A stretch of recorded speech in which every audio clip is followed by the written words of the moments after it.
Legislators and political groups in Chile support on Friday the national lithium strategy announced by President Gabriel Boric. Kremlin's spokesperson Dmitry Peskov said that NATO is continuing on a course aimed at absorbing Ukraine and drawing it into the alliance. Clashes continue in Sudan between the army and the so-called rapid support forces despite the declaration of a 72-hour ceasefire tomorrow the end of the month of Ramadan.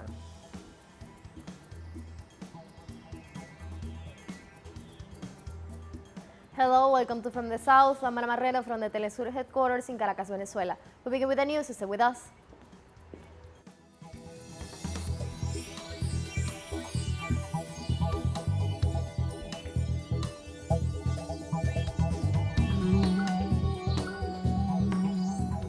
In Chile, legislators and national groups on Friday support the national lithium strategy announced by President Gabriel Boric. The plan that aims at marking the country towards leading exporters of the so-called white gold involved the state of the entire production cycle, prompting the industrialization and defining protected areas where the reserve will not be exploited. According to Senator Daniel Núñez of the Communist Party of Chile, the president's announcement fulfills one of the commitments of his government's program. The strategy will allow Chile to create products with a greater added value and will also contribute to the soil environmental protection of the salt flats. For CCP militants and former Congressman Marcos Barraza, the policy will help create an industry for development. As an essential part, as a pillar of this national lithium strategy, we are calling for a process of dialogue and participation to collect visions and knowledge regarding the new governance of lithium and salt flats. The lithium industry has to be at the service of the people, and not the people at the service of an industry. And for this, it is essential, as we have defined it, that the state be present throughout the lithium production cycle.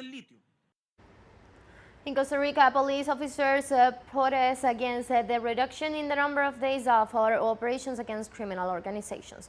A group of agents organize themselves to carry out the practice during their free hours in which they obstruct traffic in different parts of the country, including the capital, while another group of agents was located at the accesses to the airport in the neighboring town of Alajuela. In this regard, the president announced the entry of 700 new agents and a change in the schedules of the uniform, who will now have 4 days off for 6 of work when previously they joined 6 days for the same number of day work. Yesterday, the minister gave the instruction that because of the crime that the country is facing, he's moving us from a 6-to-6 duty rota, 6 days on and 6 days off, to 6 days on and 4 days off. This limits us because we work at night on the last working day. We leave at 6 in the morning to go home. What we are doing is peacefully asking the president or a high-ranking member of the security forces to help us. That this role not to be implemented because it affects our family. It is the breakdown of the family. The U.S. House of Representatives approved on Thursday a binding referendum in Puerto Rico in November 2023 for its inhabitants to decide its future political status. The island's governor, Pedro Perlice, said at a press conference that despite being 3.2 million U.S. citizens, they cannot vote for the president of the U.S., have no voting representation in the country, and do not receive the treatment that they deserve in multiple programs of the federal government. The bill had previously been approved on December in the House of Representatives with 333 votes in favor and 191 votes against, but at a time that the proposal did not achieve approval in the Senate.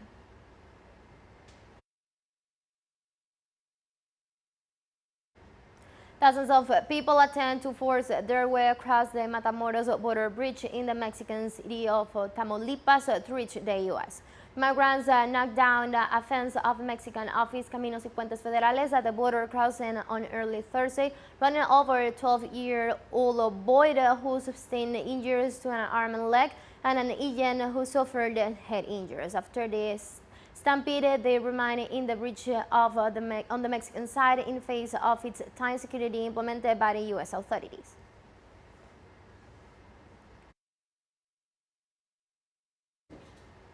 Let's take a very short break now, but remember you can now follow us on our TikTok account as teleSUR English, in which you will be able to see news in different formats, news updates and more. Stay tuned for more news.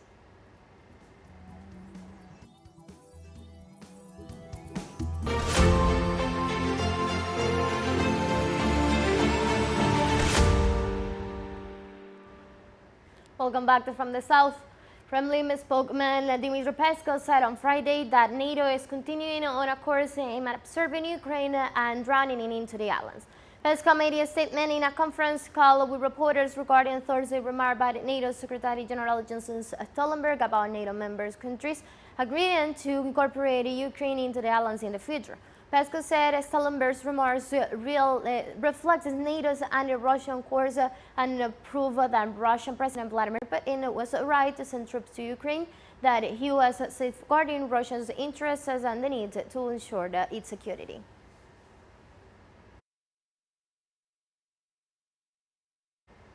The president of Ukraine, Volodymyr Zelensky, called on Mexico to show leadership and defend the global principles of peace and respect for territories in the face of Russia's worldwide actions against his country. Participating virtually in a meeting of the Mexico-Ukraine Friendship Group, which took place in the Chamber of Deputies, the Ukrainian president emphasized that he had already proposed to the Latin American country the organization of a special summit to show its unity and position of global principles in defense of territorial integrity, peace, and respect among the people and sovereignty of nations.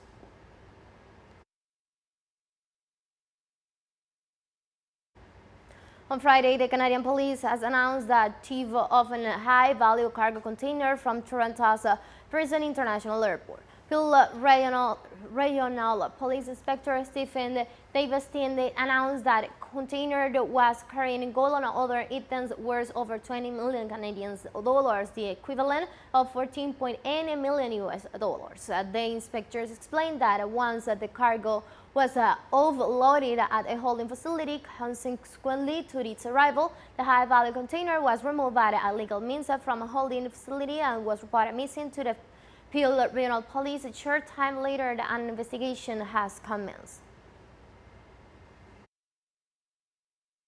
What I can tell you is that on Monday, April 17th, 2023, an aircraft arrived here at the airport in the early evening. As per normal procedure, the aircraft was unloaded and cargo was transported from the aircraft to a holding cargo facility.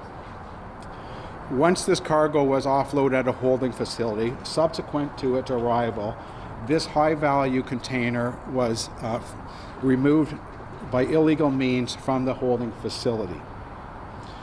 This cargo was reported missing to the Peel Regional Police. A short time later, an investigation has commenced.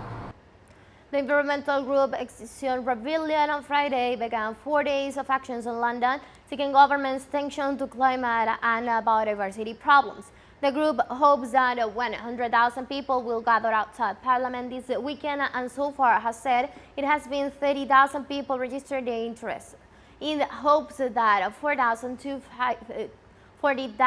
to 50,000 people will attend to the mobilizations, which coincides with London's marathon on Sunday. Recent years, Extinction Rebellion has organized protests against climate change in highways, airports, and other public transition networks against what it sees as government inactions on global warming.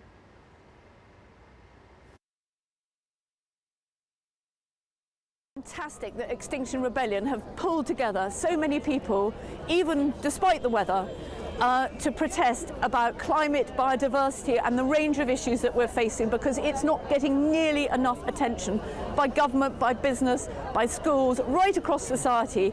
People are becoming aware, if we're listening to the science, if we're listening to what's happening, that we are facing a devastating future and we have a window of opportunity where we need to do something about it. And literally, the earth is dying and we need to make sure, we need to stop it, we need to start putting things back and making the difference that we really have an opportunity to do right now. As the World Meteorological Organization on Friday published its annual global climate report, its Secretary General Dmitry Peskov confirmed the world glaciers melt at dramatic speeds last year, and saving them is effectively a lost cause. And unfortunately, we have already lost the melting of glaciers game, because we already have such a high concentration of carbon dioxide, and the sea level rise may continue for the coming thousands of years, and also the melting of glaciers will do the same. And that means that many of these mountain glaciers will disappear, and also the shrinking of the Antarctic and the Greenland glaciers will continue on a long-term basis, unless we create means to remove carbon dioxide from the atmosphere. teleSUR English continues to grow. You can now tune in from 33 different African countries through StarSat. Dial 461 and join our Latin American alternative broadcast. One final short break and we'll be right back.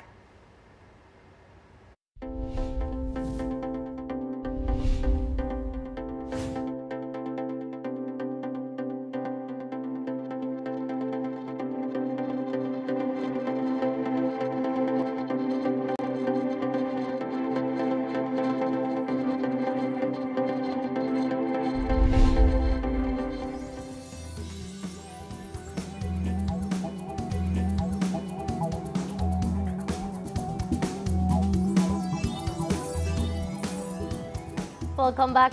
Clashes continue in Sudan between the army and the so-called rapid support forces, despite a declaration of a 72-hour ceasefire to the end of the month of Ramadan. During the early hour of this Friday morning and for the seventh consecutive day, several populated areas of Khartoum were bombarded. According to the health organization, at least 600 people have been killed and the number of wounded have reached to more than 3,200 victims.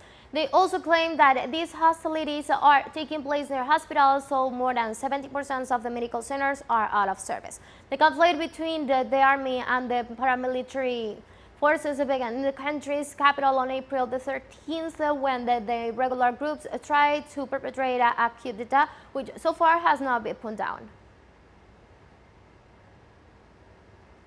Meanwhile, Sudanese army officials pledged to transition to a civilian government. Army Chief General Abdel Fattah al-Burhan said in his first speech since clashes between his forces and the paramilitary group began nearly a week ago. Since October 2021 coup, both the army and the rapid support forces have repeatedly promised to lead the country until a civilian government is elected.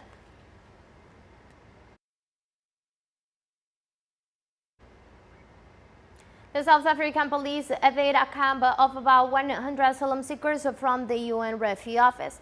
The migrants had set up makeshift tents in front of the office of the United Nations High Commissioner for Refugees to ask to be relocated to other countries following an outbreak of xenophobic violence in 2019. The South African police dismantled the makeshift shelter that was in front of the UN body's premises. The Pretoria City Council received authorization from a court to relocate them, so the refugees must now be taken to the Lindela Repatriation Center, in a temporary detention center for undocumented migrants who will be deported to their countries of origin.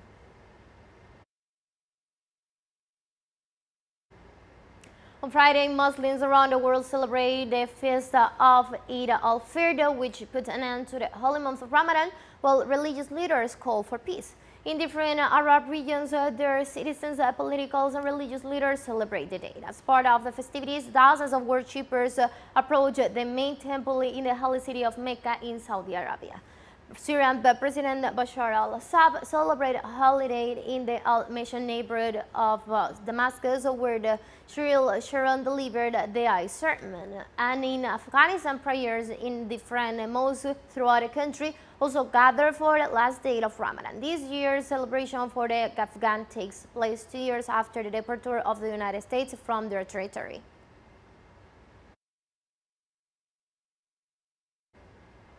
Ugandan President Yoweri Museveni refuses to sign into law a controversial new bill against homosexuality that prescribes the death penalty in some cases, requested that it should be amended.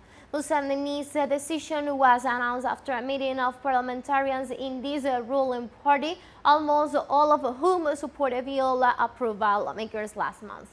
Aggravated homosexuality is defined as cases of sexual relations involving people infected with HIV, as well as minors and other categories of vulnerable people. Jail terms of up to 20 years are proposed for those who advocate or promote the rights of LGBTQ people.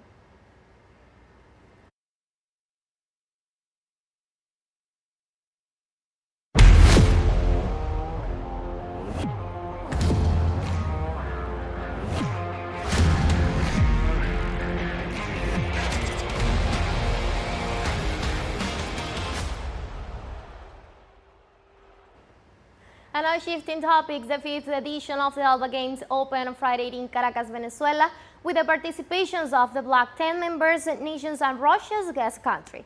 The country will be played in the capital city of Caracas and in the states of Miranda and La Guaira from the 21st to April the 29th. For the first time, the sports event will include the participation of a Russian delegation with 48 athletes. The last ALBA Games were held in 2011. The Games were born in 2004 after the creation of the Bolivarian Alliance for the Peoples of America, ALBA, by the revolutionary leader Hugo Chavez and Fidel Castro, with the purpose of promoting friendship, cooperation, and solidarity integration in the region through sports. With these 5th Sports Games Venezuela 2023, ALBA proves that ALBA is youth, that ALBA is hope, and that ALBA is the future of our peoples. That is why from here, in front of this Caribbean sea that unites us all, I declare the 5th ALBA 2023 Sports Game officially established and inaugurated. Congratulations, boys and girls. Venezuelan athletes have already obtained the first results in the recently inaugurated 5th ALBA Games. In the men roll cycling time trial, Edwin Torres won the gold medal and became the first medalist on the 5th edition of the ALBA 2023 Games. He dominated a roll cycling time trial held in the Camurichico circuit in the state of La Guaira. Meanwhile, Anderson Paredes, Venezuela A, the Venezuelan athlete who won the silver medal in the men's cycling time trial, said he was thrilled to win because it was a dream come true. Jose Bird Rondon, Venezuela B, bronze medal from Guaira, then the governor Jose Alejandro Terán from always supporting athletes and opening the doors of the state of La Guaira to promote sports development.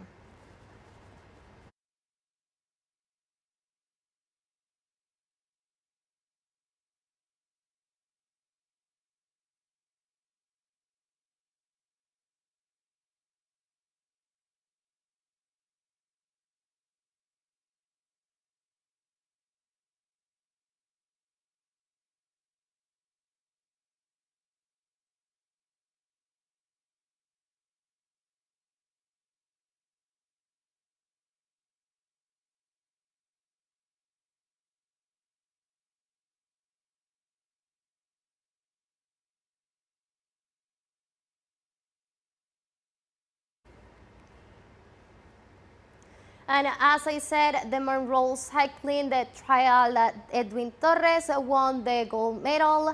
Anderson Paredes, Venezuela A, the Venezuelan athlete who won the silver medal, and Jose Rondon, Venezuela B, bronze medal.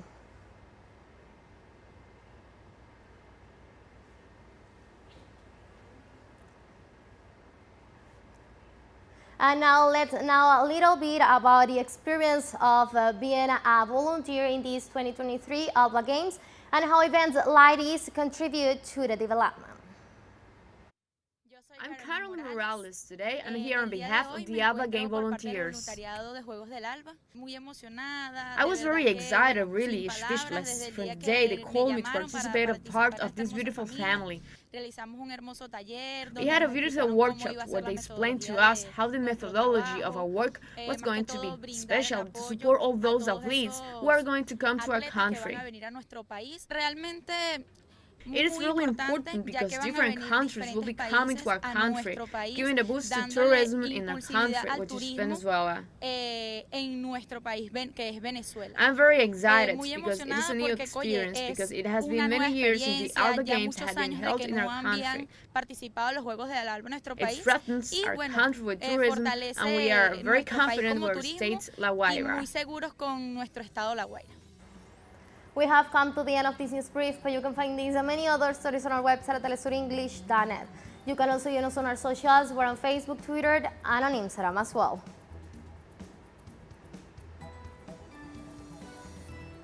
For Telesur English, I'm from the South, I'm Ana Marrero, and thank you for watching.